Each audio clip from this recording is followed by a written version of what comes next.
Greetings, sword friends. Today let's review this Balaur Arms Kriegsmesser. So today we have a special occasion inviting Kyle, aka alientude, in this collaborative review of the new Balaur Arms Kriegsmesser. And Kyle runs a YouTube review channel with over 100 different review videos and cuttings, discussions. Terrific channel. Highly recommended. If you haven't watched him already, I doubt it. And hello there, Kyle. Hi, Kane.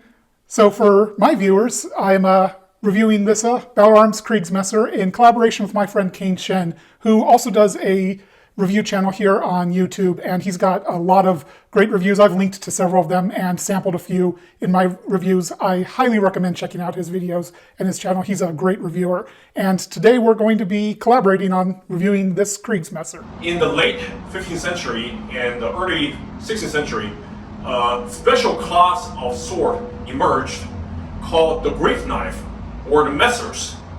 They have several variations. A single-handed variant with a knife-like hilt is usually called grossmesser or long messers, and you can compare the proportion to this Kriegsmesser, usually in hand and a half or two-handed proportions. Kriegsmesser means war knife in German, as in contrast to Kriegsschwert, which means war swords. And these knife-looking swords quickly became popularized within the German-speaking regions, such as the Holy Roman Empire, Bohemia, the Swiss Confederacy, and Hungary. They differentiate themselves from falchions, which are single-edged swords mounted on sword-like hilt, usually with a straight crossguard and a pommel, whereas the knife construction usually involves a full-width tang, sometimes a hidden tang as well, but two slabs of wood without any leather wrapping, and occasionally a pommel at the end, but sometimes just a simple strip of steel as the end cap. The most distinguishing feature of the knife hilt is the nagel, or the nail guard, on the outside of the crossguard. In the modern reproduction market, Kriegsmessers were popularized by the release of one model at Albion Swords, the Knecht, which is a not so subtle tribute to Landsknecht, which means a land servant, first established by the Holy Roman Emperor Maximilian I in his quest to accomplish supremacy for his Habsburg dynasty. And the Landsknecht mercenaries were a loyal and fearsome army directly answered to the Holy Roman Emperor in his military campaigns. The Balaur Arms offering of the Kriegsmesser bears a striking resemblance in this overall proportion, the blade's curvature, and the hilt construction to the Knecht. And obviously, this is either a tribute or inspirations taken from designer Peter Johnson's work for Albion. They probably hope to capitalize on the commercial success achieved by the Albion Knecht among the modern audience, although to distinguish themselves and to avoid the accusation of intellectual property infringement. They have made significant transformation on every component of the sword, starting from the blade, courtesy to Kyle Smith for offering these high-resolution direct comparisons between the Balaur Arms Kriegsmesser and the Albion Knecht. You can see at the base of the blade, the spine doesn't have a raised section. The crossguard is what deviated the most from the Knecht, whereas the Knecht is mostly two cylindrical pylons.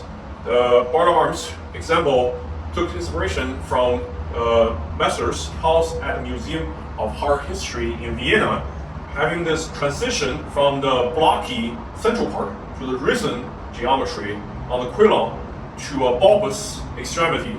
The nagel also have this tapered geometry, unlike the Knecht uniform width on the nagel. It has this fluted geometry on the side, so that's clearly inspirations taken from another specimen of early 16th century example. The grip of the Balaur Arms example doesn't have any tapering in thickness or width, and it feels a little bit narrower than the Albion Knecht. Obviously, it also have the full width exposed tang, as opposed to the enclosed hidden tang found on the Mark II of the Knecht.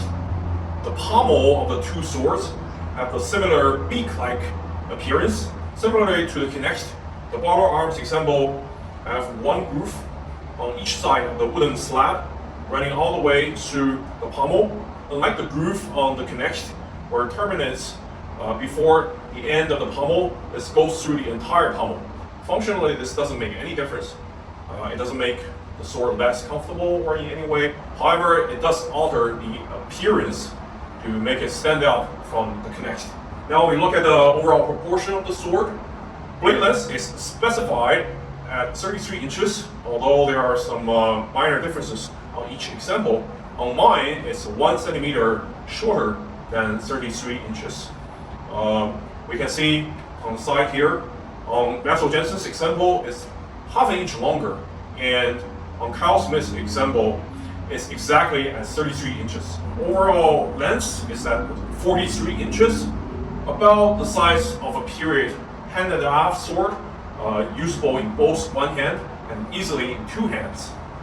The weight is significantly less than the Knecht.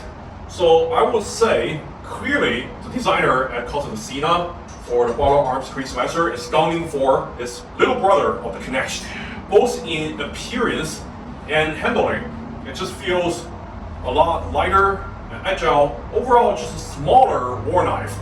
As we know that there's a limited run of Kriegsmesser under Albion brand Knecht, and recently came into your possession. I understand that you have compared this Balaur Arms Kriegsmesser to it closely, so you can juxtapose it anytime you want. Just handle them side by side. Yeah, like you said, Kane, I do have the Albion Knecht. This is the Mark II, and it's kind of like the big brother to the Balaur Arms Kriegsmesser. It's very obvious that the designer of the Balaur Arms sword took a great deal of inspiration from the Albion Knecht, and honestly, who can blame him? The Knecht is one of the most famous swords around, thanks Skallagrim, and it's just such an iconic sword at this point that it makes sense to at least take your design cues from the Knecht. Now, one of the interesting things to me is that the Knecht starts a good deal thicker than the Balaur Arms. It is at 7.5 millimeters thick at the crossguard, whereas my Balaur Arms is 6.4, I believe it is. So a full millimeter thinner than the Knecht. And the Knecht has a bit more complex distal taper in that it thins rapidly for the first 6 to 12 inches and then kind of gentles out and then tapers again very rapidly near the tip. Whereas the Balaur Arms is a bit more even taper throughout, which on a lower cost sword does kind of make sense because it's easier to do a straight distal taper than a convex or distal taper that is harder to keep quality control on. What that does mean though is the Knecht ends up being a bit bigger, a bit beefier, and more blade heavy, and not in a bad way at all. The Knecht has authority in the cut. I can move it around one-handed fine, whereas the Balaur Arms almost feels like a one-handed sword to me. When I put two hands on it, it feels like it's barely even there, whereas the Knecht always has blade presence and authority. I feel like my Balaur Arms might be just a little bit light on the blade presence and authority in the cut, as it's balanced around 3 to 3.5 inches, whereas the Knecht is at 5 inches. And 5 inches on a two-handed sword is, in my opinion, a really good place for a balance for a good blend of cutting power and agility. Yeah, I think the Balaur Arms is definitely balanced more towards like a one-handed sword. For single-handed usage, like you swing it in single-handed, it's just so easy to stop it. It's almost like a saber.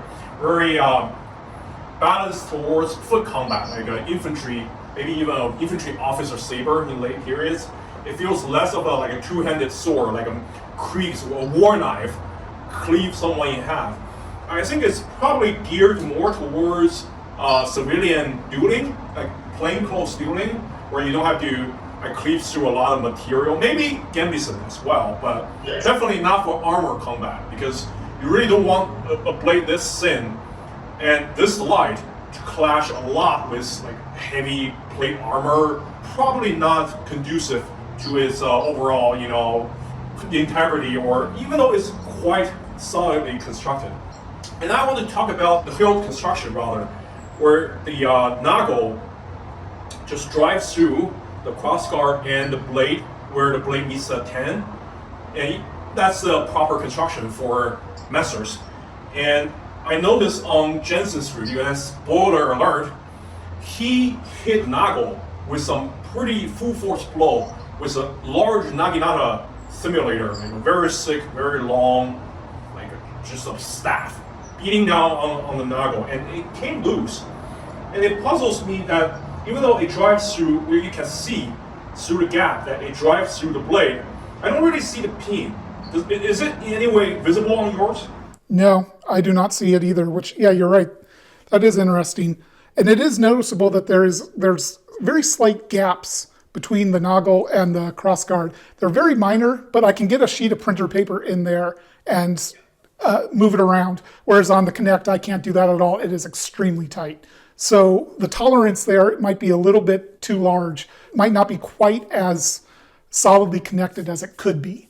And there's like a bigger gap on mine. There's probably 1 to 2 millimeters gap, and that really worries me, seeing that Jensen able to just basically knock the entire nagel off. And he mentioned that if you have the pin constructed in a keyed way, like a hexagonal or octagonal cross section, instead of like a cylindrical one, it wouldn't constantly turn around upon impact, so that could improve its durability. I think that's a good suggestion. Yes, I agree with that suggestion. I was taking a look at my Knecht to see how it's done, and unfortunately I can't see the pin. Albion polished it down so much that it's completely invisible, so I can't tell if it's a rounded or rectangular or anything like that. Although, just with the tight tolerances and Albion's reputation, I would imagine it's most likely keyed properly. I do think that one of the reasons it's not is because, like you said, the Albion this was a $1,600 sword. This is around $500 sword. There's going to be sacrifices. You can't make things to the same degree of fit and finish and polish and perfection that Albion does for a third of the price. So there's going to be a few areas that are not quite as perfect as an Albion. Now, the real question is, to me, is blocking a naginata strike with the nagel really an intended use? I don't think so. I think for most part in messer fencing, this nagel is usually generally like an extra piece of protection where you turn it around in a winding motion where the opposing blade comes down and they just clash. Not necessarily like not in a chop down. You can't hope to catch a full force like just a direct hit with this because it's just too short. If you miss by an inch, your hand is gone. So basically it's like an extra mechanism for you to wind to strengthen them, right? So I think taking a full force blow from a whole arm isn't like not enduring that without any looseness. It isn't necessarily like such a negative aspect on it, but it can definitely be improved. If it's pinned through and is keyed, it should be durable enough to protect your hand in most cases. Being honest, how many people are ever going to impact the nagel? Yeah, I talked to Joaquin of Messering Around YouTube channel. He's a messer expert, does a lot of cutting and lots of sparring. So he told me that there's some scratch mark, some hit mark on his nagel for sparring, obviously. So there are at least some occasions where you can take a blow. But basically that's by luck. Like you're not supposed to rely on this piece of furniture to stop like a full force, like a direct hit from the other sword. It's a sharp, and you're not going to practice with a sharp other than solo stuff. So while yes, you want it to be solidly constructed, unless you're going back in time to the 1500s or something and taking this sword, I don't think you're actually going to see a lot of actual use out of the nagel. It's good that it's properly pinned to the tang and not just screwed in there or something. But while I don't disagree with what Matthew Jensen did on testing it, he pushes swords to destruction all the time. It's one of his niches. To me, at least, it's not a big concern because I'm never going to test the nagel in any way, shape, or form. I'm going to take this to the backyard and cut the targets I cut. Water bottles, pool noodles, and tatami. I'm never going to test the nagel. It's just not going to happen. Suffice to say, you and I are on the same page that the Balaur Arms Kriegsmesser has quite an aesthetically pleasing hilt by sporting a classic exposed 10 knife handle with wooden slabs featuring some interesting grain texture The grooves on the slabs also make it ergonomic to hold. Curiously, there's no tapering in thickness or width on the grip. But according to our measurements, it seems that the design tries to keep the width to thickness ratio at 3:2, which is comfortable to hold on to. And the geometry of the grip makes the sword lock into the hands without turning, which is great for handling. It does seem a bit narrow, however. Perhaps some subtle tapering in width should improve that, just like the majority of the period examples and the Albion Knecht. You also see that to a more pronounced degree on Knecht Emporium Kriegsmesser here.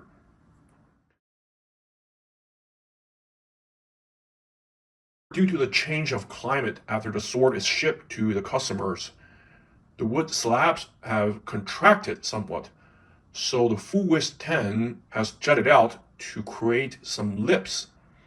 It's nothing egregious or noticeable when you handle the sword, and it's present on virtually every hilt with exposed tang construction that I own. So I wonder if this can be mitigated if they settle the wood a little bit more before crafting the grip slabs. The Balaur Arms example also features 4 copper tubular pins to secure the grip. The cross guard has a risen geometry in the midsection of each quillon, and it does look more ornate than the guard on Cold Steel's simple quillons, which we will get to in a minute. However, the risen portion has a rough cast finish that's different from the polished look on the central part of the guard and the bulbous extremity of each quillon, the nagel, and the pommel, which is odd. Maybe it's difficult to polish due to the twisted geometries. This design is a necessity, as this Kriegsmesser model was originally designed by Athena to be manufactured by the contract maker for the first edition of the Balaur Arms brand. This contract maker called OTC was eventually dropped by Athena due to their lies about the blade steel they used. Prior to severing ties with this contract maker, Athena already shared a number of designs with them, many of which took heavy inspirations from Peter Johnson's designs for Albion swords. OTC then ran off with all of these designs and started offering them to a number of other brands, including Cold Steel, Relics, and Red Dragon. The Cold Steel Kriegsmesser is one of these designs. So when Athena eventually found the perfect match as the maker for their third iteration of the Balaur Arms brand, Chen, they had to go back to the drawing board to change these designs to stand out from their original designs stolen by OTC, who now goes by the name Steelcraft. The current maker, Chen, is able to output far superior quality in every aspect, including better steel, better heat treatment, better distal taper, better edge geometry, better hilt construction, and comes with a handsome scabbard, where the Cold Steel one made by OTC doesn't even include, but only a lousy leather frog. You can see from our rundown that the hilt of the Balaur Arms Kriegsmesser isn't perfect, but it's by far the best in this price range. But we haven't got to the best part yet. The blade on this sword is where it truly shines. It's made of a tool steel of high carbon, high manganese, and high silicon content, heat treated to the high degree of durability and the hardness between 50 and 55 on Rockwell Scale C. Perfect for European swords of this size. Not only that, the masterful weight distribution makes it handle like a dream while flexing in the completely correct places. The bottom 2/3 of the blade is extremely rigid, excellent for cutting performance and stability during parry, winding, and changing directions in swordplay. And the top 1/3 is quite flexible to ensure durability. You see, thickness-wise, the base of the blade on my sword starts out at 6.8 millimeters and tapers down in a slightly concave manner, meaning the rate of sitting down is more rapid near the base, but slows down gradually as it goes up the blade. Even so, after the termination of the fuller, at the broadest section of the blade, which happens to be the point of percussion, it's sent down to entirely under 2 millimeters. At 2 inches from the tip, it's only 1.5 millimeters, which is less than 1/4 of the base thickness. This, combined with the hourglass silhouette of the profile, gives the blade an interesting mass distribution, making the cuts quite authoritative, yet very easy to accelerate and stop. The point of the sword is extremely precise, and the blade feels extraordinarily agile, similar to swords from makers specialized in nimble swords, like Angus trims. The flow of the blade in motion tracks absolutely in a stunning way, and being a lightweight sword to begin with, it feels even lighter than it actually is. Just to compare it to the first version of this design, now the cold steel Kriegsmesser, the two designs have comparable base thickness and width, but LK Chen's rendition has a much more aggressive distal taper and the distinct wasted hourglass silhouette missing on the OTC/cold steel one. The result is a much lighter and nimbler sword. The edge geometry of the blade is also remarkably refined. The bevel starts from the spine to the edge with a zero grind, terminating to a paper slicing apex with absolutely no secondary bevel. In test cutting, it truly shines as a competition cutting level performer. Not only that, during my test thrusting against a 7-pound pork shoulder under a thick gambeson, it thrusts through the gambeson with minimal effort, which really shocked me, as you have seen how flexible the blade is on the upper portion.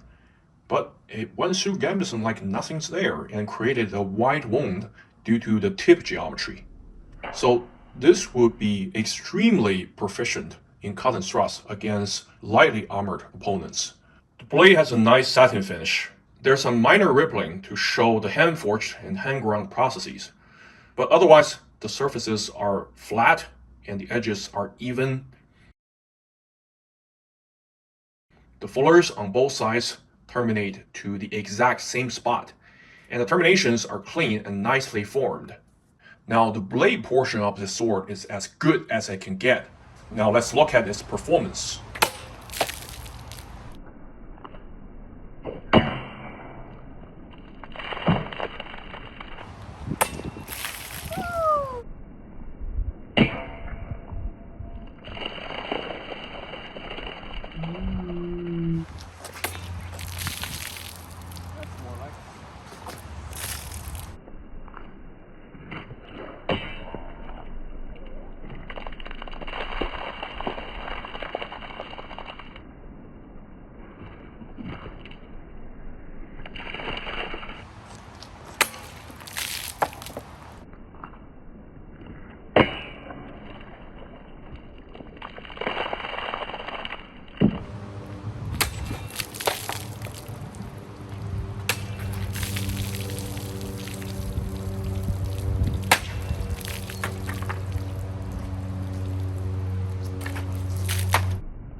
This is going to be a challenge for the edge.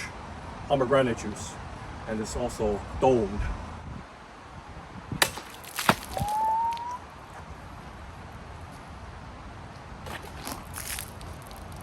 Who's that messer cannot thrust? Look at that. Look at that, it's smooth. Okay. Parted without any vibration. also can demonstrate there are some dark spots on the blade. You can see as it enters the bottle, there's some tearing, some wounds, but since its velocity is so high, it just tears through, shears through, even though it hit a dark spot.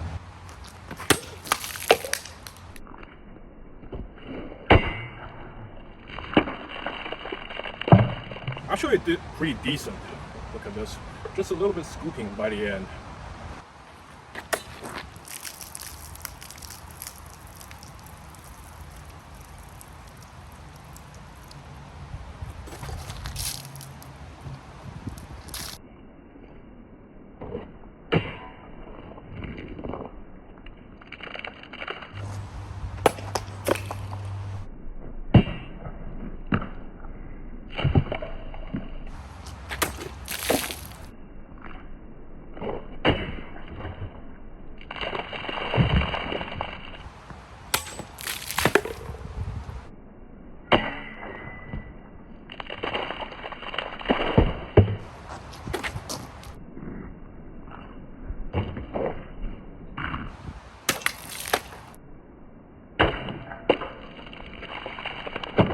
When it comes down to the cutting performance, you mentioned that you cut with the sword several times, and basically went smooth, but there's some challenge.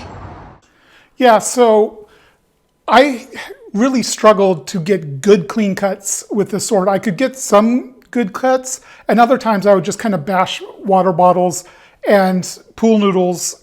You know, there's a few times where I had good edge alignment, nice fast cut, and it just dented the pool noodle. It didn't cut it at all.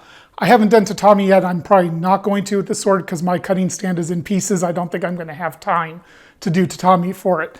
But what I found after a decent amount of cutting and then taking a piece of paper and testing various parts of the sword is that right at the sweet spot is the dullest part of the sword, which is the worst place to have a dull spot because, you know, that's where you want to get all your cuts. If I cut right out here towards the tip or back behind the sweet spot, it cuts very well and gives me good clean cuts. But when I impact right at the sweet spot, it does a lot of bashing and doesn't give me good clean cuts. And at first I thought I was really struggling with my edge alignment because I wasn't getting good cuts. But after really inspecting and testing it, and when I feel it, it does still feel sharp here. It is still possible to get cuts here. It's just, it's the dullest part of the blade.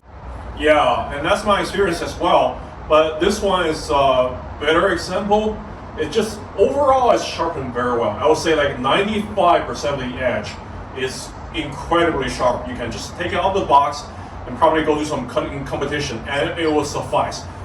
But I did a few like mysterious bad cuts, and it wasn't because the edge alignment was bad or any other reason, or I suspected this blade is pretty flexible near the foible, but that didn't really impact the cutting. That wasn't the case, right? Because it's pretty harmonically balanced, well constructed. So when the edge alignment is sound, even when you like turn the blade, it doesn't really vibrate a lot. So I discovered that it's actually some spots that are just basically completely down. Whereas like an inch or so from that spot is razor sharp, and that's really perplexing. And I can confirm that like during the cutting, the entire incision is really smooth.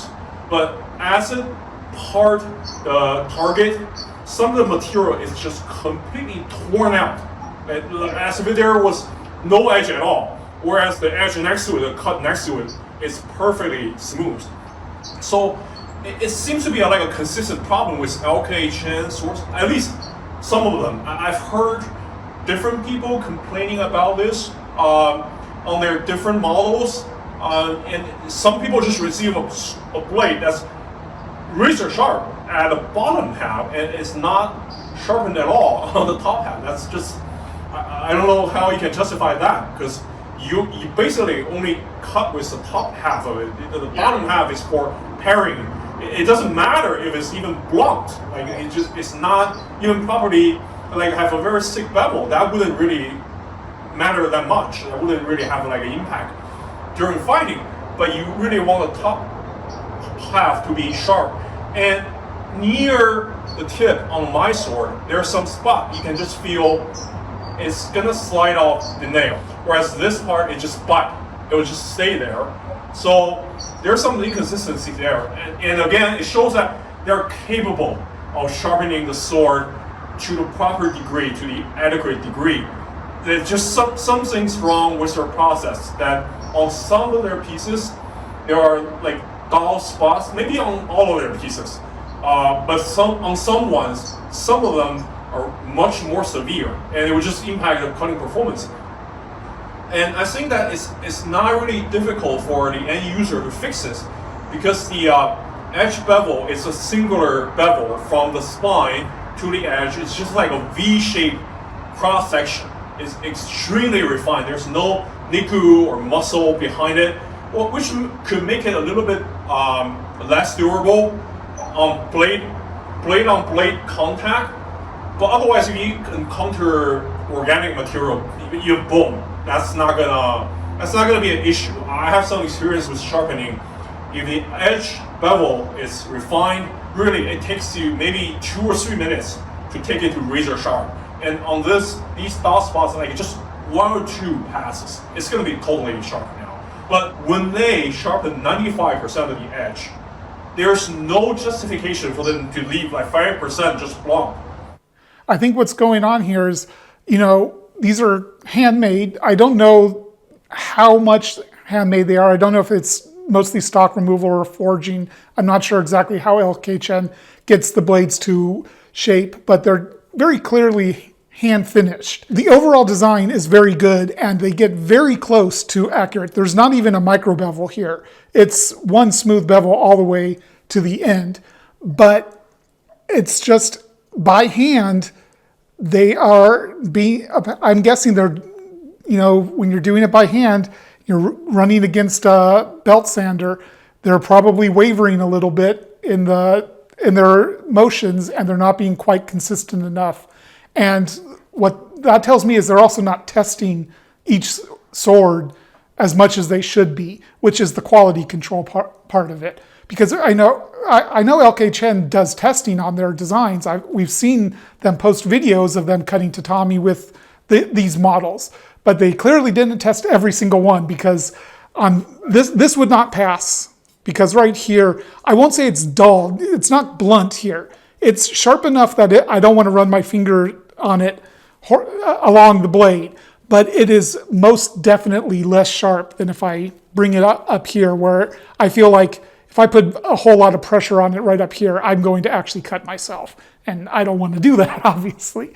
So there's some issues there with consistency. And frankly, it's a problem across the industry for most manufacturers, most makers.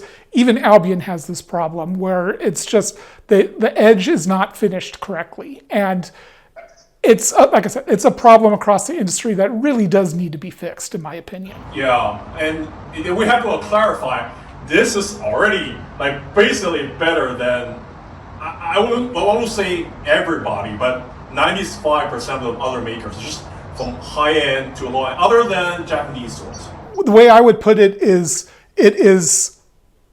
bar none the best sharpening in the price point, without a doubt.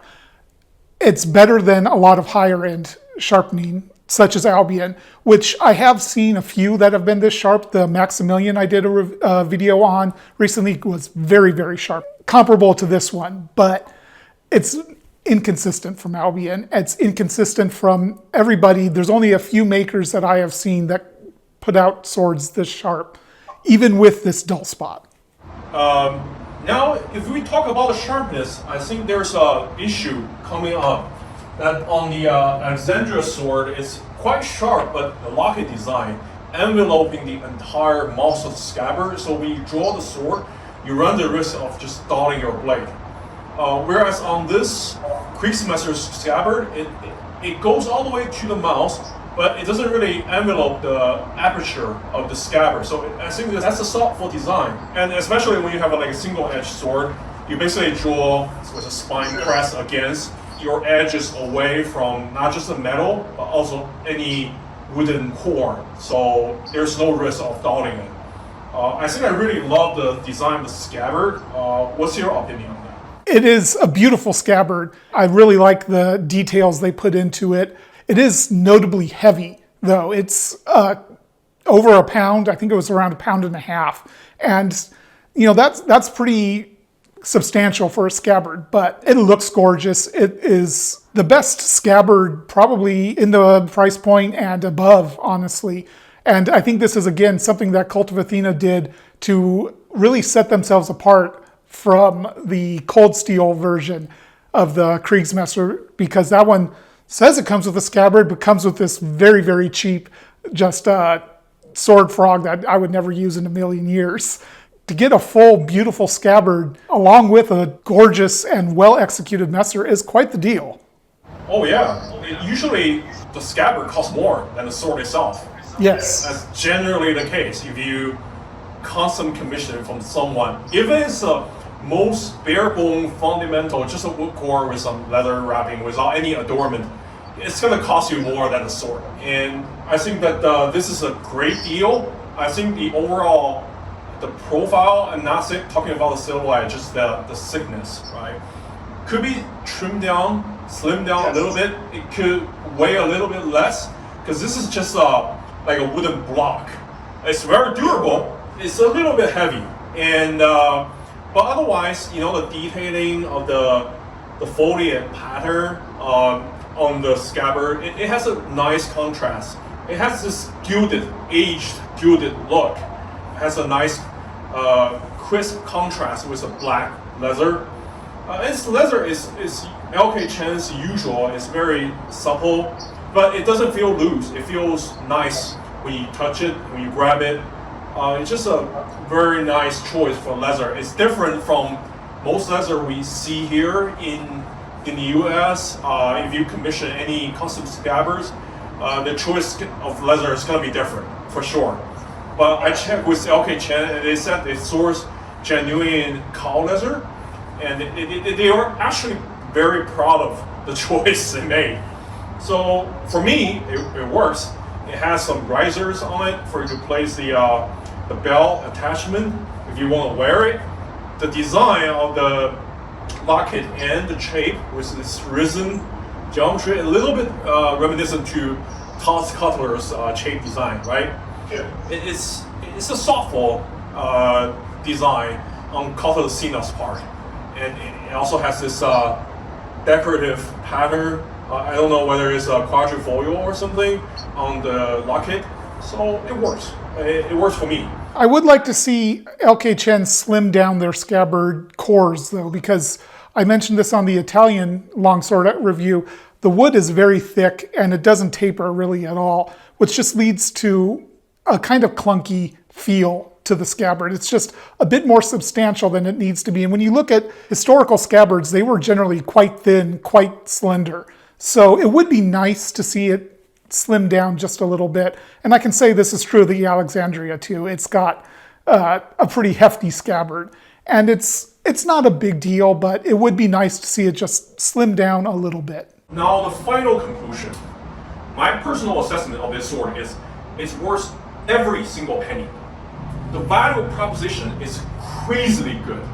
Not only does it give you an incredibly nimble war knife that captured the spirit of Kriegsmesser of the early 16th century, it also has this very popular overall appeal of the Albion Knecht. Unfortunately, Albion Knecht was sold out many months ago, and it's not coming back. There's rumor that Albion is designing another Kriegsmesser in the near future. Well, I haven't seen it. If they offer the Kriegsmesser model, whether the Knecht or a new model, I'll be happy to pay for it, no doubt. But as it stands now, there's a lack of competent model on the market. Sure, you can go to Knecht Emporium. However, their price is still not comparable. Being based in Hungary, one Kriegsmesser with scabbard is priced at 1,500 euros. So that's about 3 times the price of this messer. although I can definitely approve Lens Connect Emporium's quality, having able to review one of their goldsmithers before, I just think the Balaur Arms example is also very competently designed. It handles extremely well. The edge geometry and sharpness is probably on par with the sharpest one, the most refined one of the production sword I have reviewed. But also, the sword comes in a package offering this handsome looking scabbard, wood core, leather wrapping with locket and chape, and not simple at all, with enough decoration to look handsome. They also fit the sword well. Retention is great, even though there's some rattling. But I have to say, for the most part, you simply cannot find this level of quality in this price range. And I think all three models of the new Balaur Arms collaboration with LK Chen offer the best value. Here you go, even with all the consideration of prices, this will definitely be an incredible offering. But considering the price, this will be unmatched. I highly recommend this. Once Athena have these back in stock, do yourself a favor and pick this up and experience its handling and the overall aesthetics. I wholeheartedly give the Balaur Arms Kriegsmesser made by LK Chen my endorsement. If you enjoy this review, please like and subscribe.